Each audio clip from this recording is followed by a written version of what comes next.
Good morning সবাইকে। আজকে নতুন একটা চ্যাপ্টার আমি শুরু করব। চ্যাপ্টারটার নাম হচ্ছে এথিক্স। এথিক্সের মধ্যে এথিক্স মানে কি, প্রথম জিনিসটা জানতে হবে এথিক্স শব্দটার মানে কি। এথিক্স মানে হচ্ছে যে আমরা যারা ইন্টারনেট ব্যবহার করি তারা প্রত্যেকের ওপরেই একটা নৈতিক কিছু নিয়মাবলী অ্যাপ্লাই হয় ইন্টারনেট ইউজারদের উপর। সেই নিয়মগুলোকে বলা হয় এথিক্স।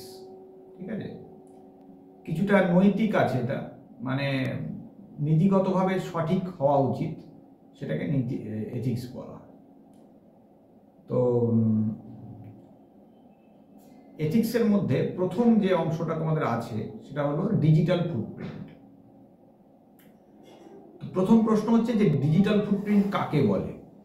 তো ফুটপ্রিন্ট মানে তোমরা যেমন জানো যে পদচিহ্নকে আমরা ফুটপ্রিন্ট বলি। তো ডিজিটাল ফুটপ্রিন্ট মানে হচ্ছে যে আমরা ইন্টারনেট যখন ব্যবহার করি তখন যে সমস্ত পদচিহ্ন বা যে সমস্ত মানে হিস্ট্রি আমার থেকে যায়, যে সমস্ত কাজ আমি করেছি তার একটা ইতিহাস ইন্টারনেটে সেভ হয়ে থেকে যায়, এবং এটা মানে সারা জীবনের জন্য থেকে যায়, এটা মোছে না কখনো। আমরা হয়তো লোকাল মেশিনে বা লোকাল মোবাইলে এটাকে মুছে নিতে পারি, কিন্তু এটা অরিজিনালি কখনো মোছে না, এটা পার্মানেন্টলি স্টোর হয়ে থেকে যায়, এবং এই জিনিসটাকে আমরা বলছি ডিজিটাল ফুটপ্রিন্ট। ঠিক আছে, তো এটা কি ভাবে ডিজিটাল ফুটপ্রিন্ট তৈরি হতে পারে দেখো, আমি একটু পয়েন্টের আকারে লিখেছি, তুমি চাইলে লিখে নিতে পারো তোমরা। যেমন 1 নম্বর হচ্ছে ওয়েবসাইট ভিজিট করা। তুমি বিভিন্ন ওয়েবসাইট খুললে তার একটা কিন্তু ফুটপ্রিন্ট বা তার একটা ছাপ পরপর তৈরি হয়ে যাবে তোমার হিস্ট্রিতে, যে বিভিন্ন ওয়েবসাইট তুমি কি ভিজিট করেছো সেইগুলো। আচ্ছা, এরপর কি, ধরো গুগলে তুমি কিছু সার্চ করলে তোমার এখানে সার্চ হিস্ট্রি ইন্টারনেটে তৈরি হয়ে যাবে। এটা একটা ডিজিটাল ফুটপ্রিন্টের একটা মানে পদ্ধতি আর কি। সোশ্যাল মিডিয়াতে যেমন ফেসবুক আছে, ইনস্টাগ্রাম আছে, এখানে তুমি যদি কিছু পোস্ট করো সেটা তোমার একটা অ্যাক্টিভিটির একটা ফুটপ্রিন্ট তৈরি হবে।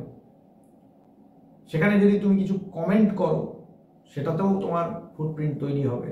ইমেল করার সময় তুমি যে ইমেল করবে, দেখবে সেন্ট মেলের মধ্যে যে সমস্ত ইমেলগুলো তোমরা পাঠাও সবগুলো রেকর্ড হয়ে পরপর থেকে যায়। তোমার মেলবক্স থেকে তুমি মুছতে পারো, কিন্তু বেশিরভাগ ক্ষেত্রে বহুদিন পর্যন্ত সার্ভারে সেগুলো থাকে, চাইলে পরে সেগুলো রিট্রিভও করা যাবে। আচ্ছা, ইনফরমেশন সাবমিট করা মানে আমরা যে বিভিন্ন ইন্টারনেটে ফর্ম ফিল আপ করি, সেখানে নিজেদের ইনফরমেশন দিলাম, সাবমিট করলাম, সেটাও ডিজিটাল ফুটপ্রিন্ট তৈরি হয়ে যায়।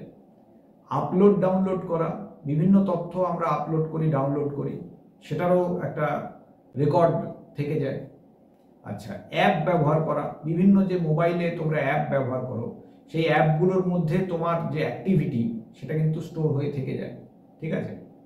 আচ্ছা, পিকচার পোস্ট করা তো আমরা মেনলি সোশ্যাল মিডিয়াতে করে থাকি, বা ধরো সোশ্যাল মিডিয়ার যে বিভিন্ন টাইপগুলো রয়েছে ওগুলোতেই আমরা করে থাকি, অথবা যদি আমরা চাই ইমেলেও করতে পারি, পোস্ট করতে পারি, হোয়াটসঅ্যাপও সোশ্যাল মিডিয়াই হয়ে গেল। তো এই হচ্ছে ডিজিটাল ফুটপ্রিন্ট তৈরি হওয়ার পদ্ধতি। আর এর যে ভাগ আছে দুরকম আছে, একটাকে বলছি আমরা অ্যাক্টিভ ডিজিটাল ফুটপ্রিন্ট, আর একটাকে বলছি আমরা প্যাসিভ। দেখো, অ্যাক্টিভ ডিজিটাল ফুটপ্রিন্ট মানে হলো যখন কেউ মানে ডিজিটাল ফুটপ্রিন্ট তৈরি করার সময় যিনি তৈরি করছেন তিনি নিজে যদি মানে খেয়াল করেন যে কি করছেন, তাহলে সেটাকে আমরা বলবো অ্যাক্টিভ ডিজিটাল ফুটপ্রিন্ট।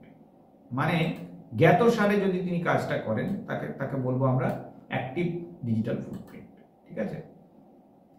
আর যদি যে ব্যক্তি তৈরি করছেন ডিজিটাল ফুটপ্রিন্ট তার অজ্ঞাতসারে কাজটা হয়, তাহলে পরে আমরা বলবো সেটাকে প্যাসিভ ডিজিটাল ফুটপ্রিন্ট। ঠিক আছে। যেমন ধরো, অ্যাক্টিভ ডিজিটাল ফুটপ্রিন্ট হচ্ছে আমি একটা ফর্ম ফিল আপ করলাম, ফর্ম ফিল আপে নিজের তথ্য আমি জেনে শুনে দিলাম, তাহলে এটা আমার অ্যাক্টিভ ডিজিটাল ফুটপ্রিন্ট হলো। ঠিক আছে। কিংবা ধরো কোনো একটা ফাইল আপলোড করলাম বা ডাউনলোড করলাম, নিজে নিজেই করছি, তখন সেটা হচ্ছে অ্যাক্টিভ ডিজিটাল ফুটপ্রিন্ট। প্যাসিভ কখন হচ্ছে?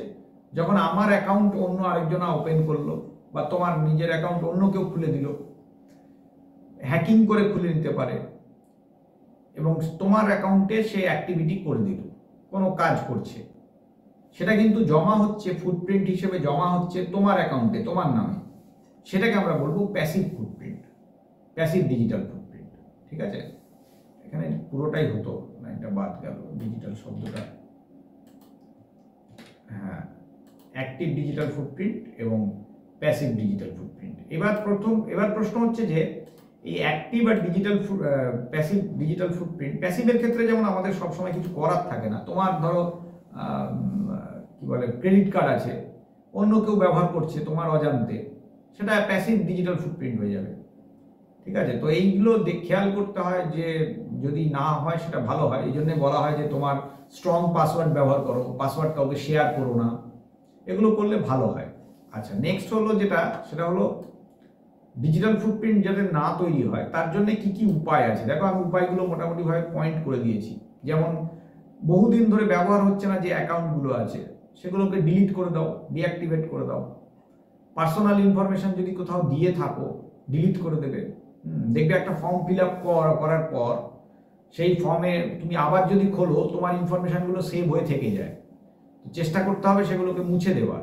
ঠিক আছে, পুরোনো সোশ্যাল মিডিয়ার যে পোস্ট আছে সেগুলো ডিলিট করে দেবে, যেগুলো আর কোনো ভ্যালিডিটি নেই, বহুদিন আগে পোস্ট করেছো, সেগুলো এখন আর রাখার দরকার নেই, ডিলিট করে দিও, তাহলে পরে ডিজিটাল ফুটপ্রিন্ট থাকবে না। আচ্ছা, ডেটা কালেকশনকে অ্যাভয়েড করতে হবে। তোমার যে ডেটা, ওই যে সার্ভে করছে, তোমার কাছে আসছে বিভিন্ন সার্ভের ফর্মগুলো, সেগুলো অ্যাভয়েড করো, ওগুলো দিও না বারবার। প্রাইভেসি টুল ব্যবহার করো, যেমন তোমার কি বলে ওটাকে অ্যান্টিভাইরাস ব্যবহার করো। হ্যাঁ, যেগুলো ভালো ম্যালওয়্যার, অ্যান্টি ম্যালওয়্যার ব্যবহার করো, এগুলো যাতে তোমাকে রেগুলারলি বাঁচায়। রেগুলার ব্রাউজিং হিস্ট্রি যেটা থাকবে সেটাকে ডিলিট করে দাও, তাহলে তুমি যেটা বারবার ভিজিট করছো, যদি পরে কেউ ওখান থেকে ডেটা নিয়ে নিতে চায় সেটাও পারবে না। অনলাইনে যে লেখা পোস্ট করবে সেটা বুঝে শুনে করবে, ভুলভাল পোস্ট করে পরে কিন্তু পস্তাতে হবে, কারণ ওটা থেকে যাবে। Mind this. প্রাইভেসি সেটিংটাকে ঠিক করে রাখবে, সেফ সার্চ অন করে রাখবে। হ্যাঁ, তো এইগুলো করে রাখলে কি হয়, ডিজিটাল ফুটপ্রিন্ট সেইভাবে তৈরি হবে না, অনেক ভালো তৈরি হবে বা কম তৈরি হবে।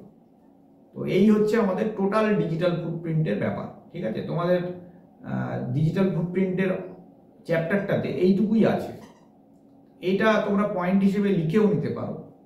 ঠিক আছে, এবং আশা করি এইটুকু পড়লে তোমাদের হয়ে যাবে। আজকের ক্লাসে আমি এইটুকুই রাখছি, পরের ক্লাসে আমি এথিক্সের যে পরবর্তী অংশ, পরবর্তী যে চ্যাপ্টার, সেটাতে চলে যাব।